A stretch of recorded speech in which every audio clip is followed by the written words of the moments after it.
2 வருஷத்துக்கு முன்னாடி அலக்குடிக்கு போனேன். 2023 போனேன். அங்க இருக்கின்ற அந்த விவசாயிகள் என்ன தெரியுமா என்கிட்ட முதல்ல கேட்டாங்க, ஐயா எங்களுக்கு குடிக்கிறது தண்ணி வேணும் ஐயா. யாரு?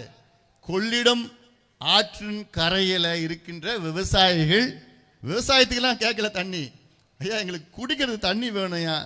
இதை விட ஒரு பாவம் யாராவது செய்ய முடியுமா? எவ்வளோ கொடுமை, எவ்வளோ கொடூரம். தமிழ்நாட்டில் மிகப்பெரிய ஆறு காவேரி, அதனுடைய கிளை மிகப்பெரிய கிளை கொள்ளிடம். அந்த ஆத்தன் கரையில் இருக்கிற மக்கள் குடிக்கிறதுக்கு தண்ணி இல்லை. ஏன்னா கடல் நீர் உள்ள வந்துடுச்சு. தண்ணி குடிக்கலையா, குடிக்க முடியல. விவசாயத்தை 10,000 ஏக்கர் முடிஞ்சு போச்சு. அதுக்கு என்ன செஞ்சிருக்கணும் தெரியுமா?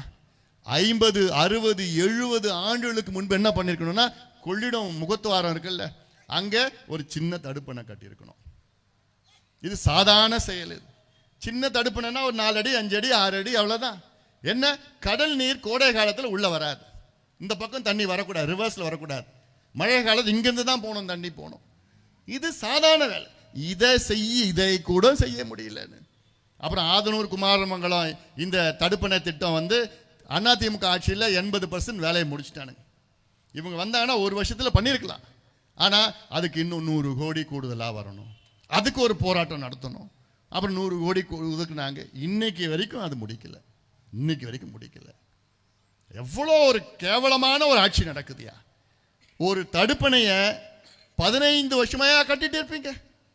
சாதாரண ஒரு தடுப்பணை, ஒரு வருஷத்துல கட்டுற தடுப்பணை 15 ஆண்டு காலமாக கட்டிட்டு இருக்கிறாங்க. இன்னும் முடிக்கலனா இவங்களாம் ஆட்சி செய்வதற்கு தகுதியானவர்களா? நிச்சயமா கிடையாதுயா. உங்களை பத்தி எந்த அக்கறையும் எந்த கவலையும் கிடையாது. ஒரு மோசமான திமுக ஆட்சி.